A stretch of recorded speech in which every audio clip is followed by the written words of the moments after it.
and his fight, and never ever mention the political situation that took place, or is taking place currently in Afghanistan.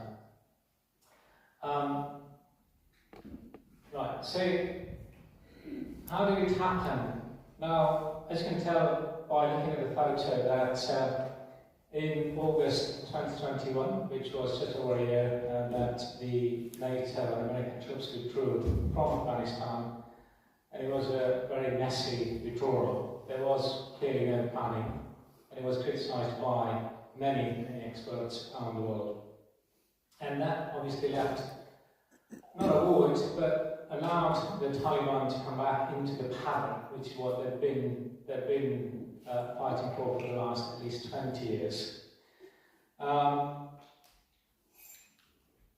then what happened since then is the human tragedy that unfolded on an unprecedented scale.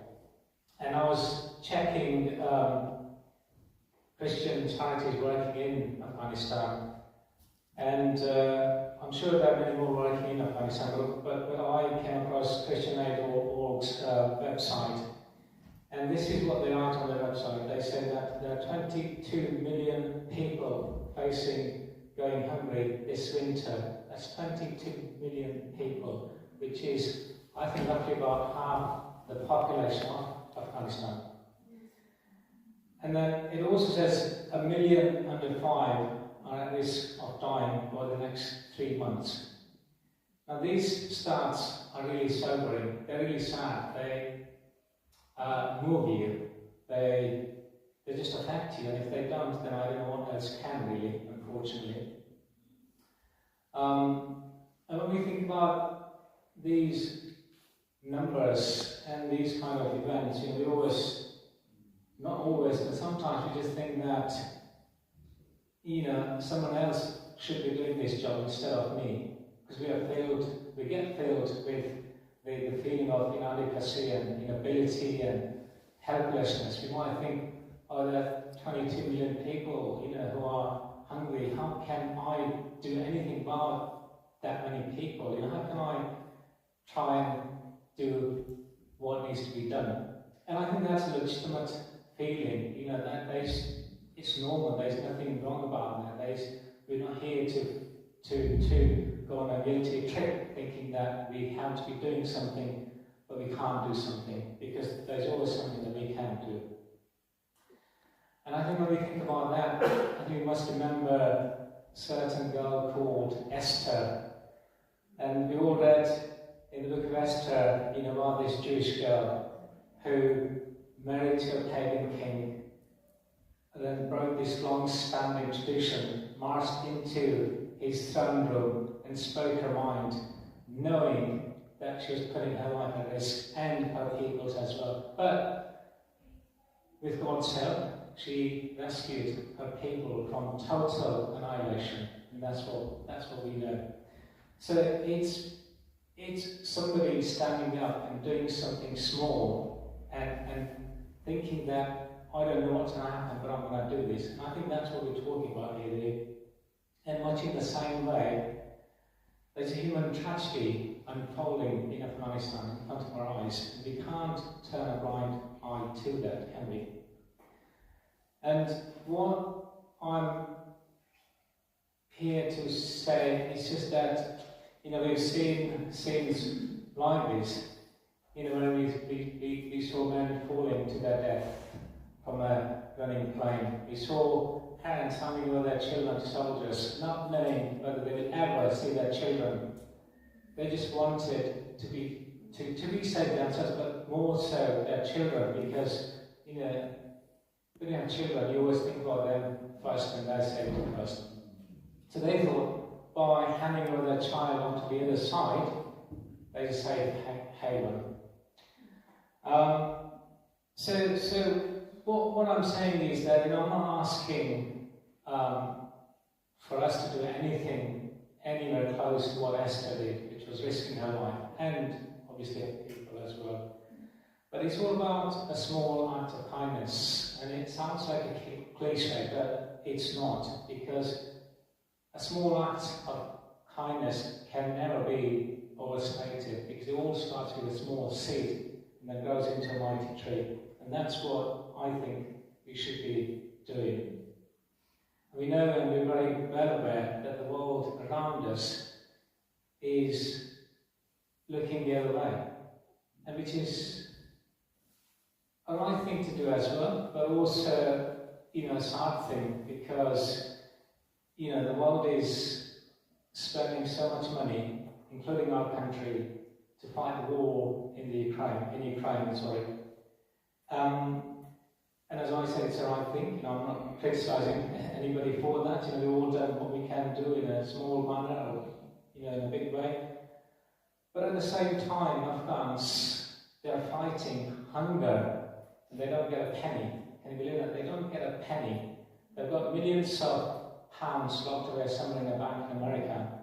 Now, obviously, we know that it's not their money, because they've never had a legitimate government and an industry in the country that will earn their money. They've always, for the last about 40 years, lived on foreign aid, mainly. So it was foreign countries' money, but it was given to them. And once you give something to somebody, it's given to them, it's theirs, and you can't hold it back, knowing that people in the country will be dying the day you stop that aid, and that's what's happening. And so when I see countries pledging billions in military aid, and millions here, and high-flying visits, it just saddens me that we're just looking this way, and this way people are dying, and we're not bothered. So that political will is not there, which is really, really sad. And that's what I meant when I said that there will always be a political reference to this situation, because you can never ever talk about it without referring to that. But we've got to do something. We've got to do something, because we know that there's a storm in the stomachs of Afghan people, and they need to weather somehow, with somebody's help, And as we saw these pictures, we've seen, these kind of things where people living on scraps of stale bread. This is a picture of Afghan bread, obviously stale, which is mainly used for feeding cattle and other animals, But these days, it's a booming business in the country, because people can't buy fresh Afghan bread. So people have to live on these scraps, really. We know, and I'm sure you've seen it on BBC News as well, you must have seen parents, selling their young daughters to older men so that they can feed their other children with the money that they would get from that, which is really sad, isn't it? We also know that young children are begging in the streets of Kabul, which are really chaotic, rather than going to school. And we also know that young mothers, they can't feed their young children because they are so malnourished. They can't feed their children. And so it is really sad.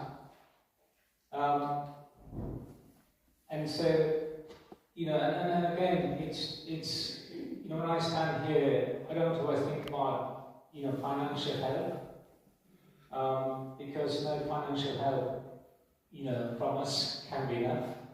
But it is about, other things as well. We could be praying for people in Afghanistan, and we know that, when Israelites, they were in the desert, they could have given anything for the best, flavoursome meals that they had in Egypt, even though they were slaves. And they wanted to go back, didn't they? Because they had good food and other things, even though they were slaves, They could have given anything for food, but they had to rely on God for that manna every single morning.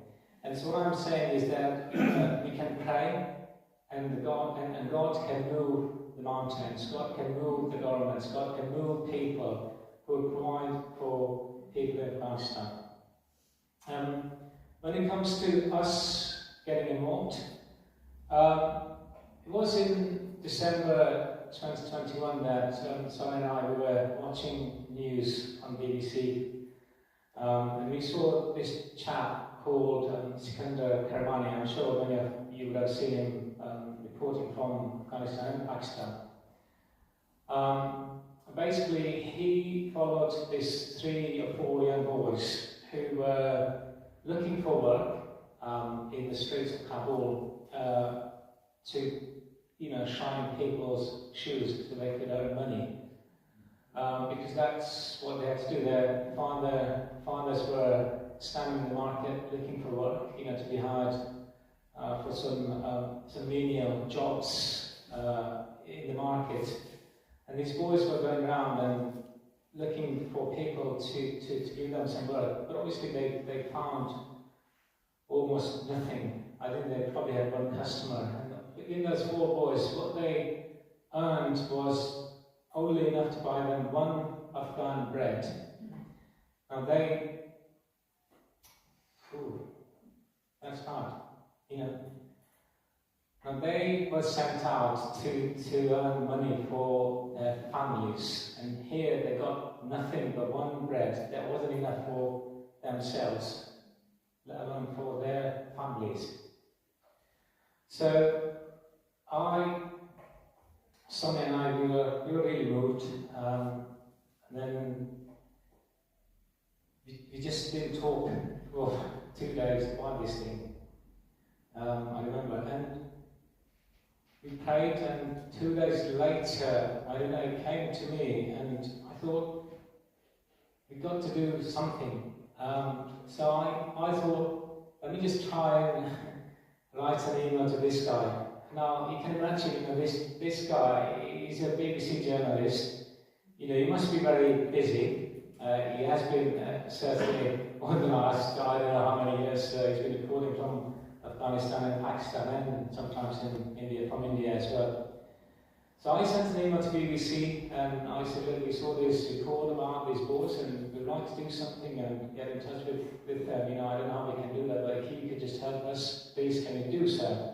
So this chap, 3 days later, to my surprise, he sent me an email, and he said, Dina, good to hear that you are willing to help, but he goes, I cannot help you, but I can put you in touch with somebody who might do. So he put me in touch with this gentleman called Fawad. Now, he's somebody who made a video for that report, which Sonny and I saw in December last year, for that journalist.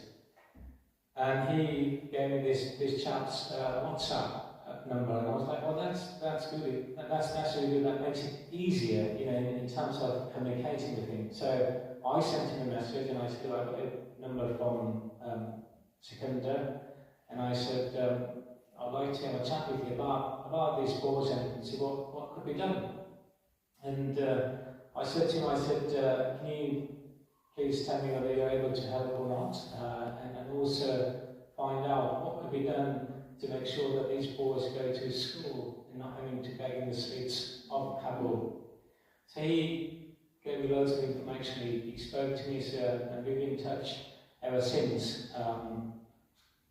And then we messaged and stuff like that. So he then sort of identified, a few families, and he told me that it's about £85 for a family, average Afghan family, which is like parents and 4 or 5 kids, to get by. And it's not a lot of money, £85 as you can imagine. But he said that for their standard, that's enough money. And he told me that this family, I think that they would benefit from some support. So I said, okay, that's fine. So this father and son, the son's name is Gulrahim, and father Haji Ansar, I think. And so I said to him, I said, I don't know, I said, I don't have any support. I said, they're not people that I know who will be willing to sort of get behind them and support. But I said, I'd like to start it off and see how it goes. And very fortunately, I think around that sort of time, we were in Bournemouth town, and we were coming up to this parking in the centre around Keith Jones bookstore. And I stumbled upon this envelope, and it said £150 and the name and what have you, And I opened, and there were £90, not 150, and I assumed that they were gone in the town and spent the rest of the money, and then £90 in the envelope, and they probably dropped it and went home. Sadly for them, I found that, and I went to I put it on social media and stuff like that, thinking definitely with the reach of social media, we'll find the rightful owner of this money. That did not happen, and then I called the police, and they said, well, you can bring that envelope and we'll keep it here for about 40 days, and if nobody claims, money is yours. I said, okay, that's fine. Handed it over to Madeira Road police station, and I got it back in 40 days' time from court. So that was sort of a good starting point. It wasn't obviously my money, but I said, look, this is not my money, but that's a good starting point. So that's how it all started, and then sort of, monthly, small amount here and there. That sort of helped. And at that time, this boy, Ibrahim, he was working in a bakery locally, because obviously, kids had to go out and work. The father works in a school somewhere, but he wasn't being paid because the Taliban, they can't pay people because they don't have money. They don't know how to generate money. They don't know how to run the country. Therefore, they're not paying to the government officials, and he's on them working in a school, like as I think caretaker or something like that. And I think his salary is about $50 or £50 a month, which is not a lot, but probably enough for them. So this chap, Fawad, he took the money, he bought some stationery and school bag and handed over the rest of the money to the family, and some groceries, and some more groceries. So that's how it's been going on since last year. Now, Fawad, he knows that I'm a believer. He also knows that I'm presenting today here in front of you guys in the church. Never had any problem. He knows that I pray, and probably some other people pray as well. Those who know. So no problem in that. Obviously, the family that you saw, they're not believers, as you can imagine, from Pakistan. But the point is that it's not about whether they are believers or not. It's just that they are in dire need, and we've got means to be able to support them in a small manner we can. And that was the starting point, really. So yeah, and recently I was thinking, I must speak to some people, and I spoke with my manager, and I said, look, I've been, doing this kind of thing, and I'd like to speak to the colleagues and see what's their take on this.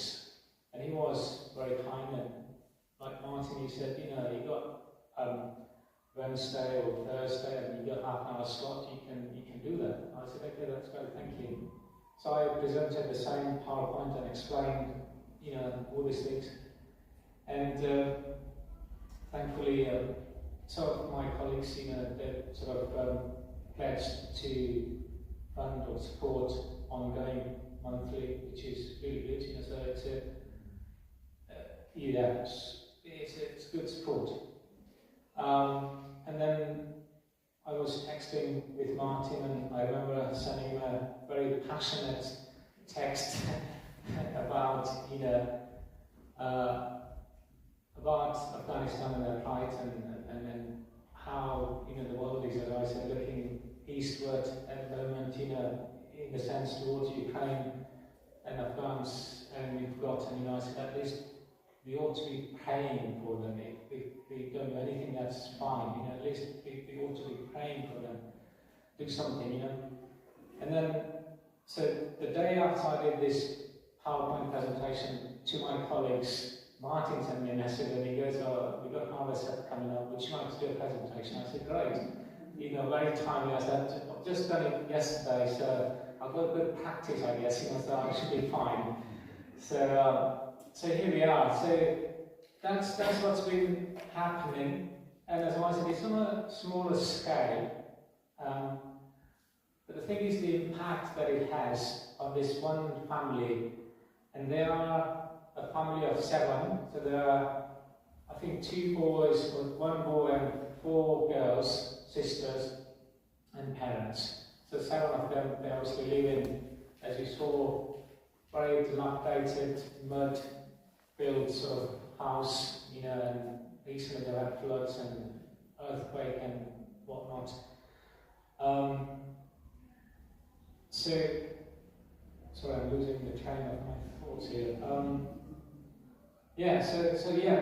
So the impact is big. A couple of days ago, I sent a message to Fawad, and he sent me a message, and I said to him, "So what's happened with their education?" I said, "The children," and he goes, that girls can't go to school." And I said, "Yes, I understand that." But he goes, Gulrahim, who used to work in a bakery, but with the support, he's now back in school and he's topping the class. And he said he's very talented, and he was first in the midterm exams this year. So it's very good to hear, good to know that the support that is there, that does make a huge change, huge positive impact. Because otherwise, you can imagine that boy would still be working in a bakery, would probably be tired and frustrated with his life because he wouldn't be able to play and go to school. Because going to school is the thing, isn't it? When you're a child, you want to go to school and do well. And as you saw in that photo, he was looking. He's looking at Fawad, very sort of inquisitively, or in a way that tells me that he's saying, "What are you doing? This is a big thing. I'll be able to go to school." That kind of thoughts he must have. Looking at that bag and money and stationery and whatever. So it's very pleasing, as I said, just a couple of days ago, to hear that that's what the boy is doing. I don't know about other family members, but at least they've got food. They don't have to worry about where their next meal would come from, because as you can see, there were a sack of probably flour, rice, water, and oil and stuff like that. What next? I'll just say that please can you pray for this. I'm thinking about sort of visiting the family, and obviously that means I'll have to go to the country, which is, at the moment it's peaceful, but still, you just never know, because the country is run by people who can't run the country, and there's still fighting going on, but they're not as intense as it used to be up until last year, because they're in the power, they've got nobody to fight with, at the moment, but there are still different, I think, factions and I think political entities in the country who fight against each other, so, but the chap, Fawad, he told me that it's very peaceful now, and he himself has been to the part of the country which he had never been to for the last about 20, but he's not, obviously he's younger than me, he looks probably in his 20s, but maybe in the last 10 years he'll be talking about. So it is peaceful, so please pray. I'd like to go, I'm really passionate about about Afghan people. I don't know how God's put that on my heart. And I just feel very pleased and blessed, that there are people who are supporting, and also that it is making a positive difference to this one family's life. Anyway, thank you.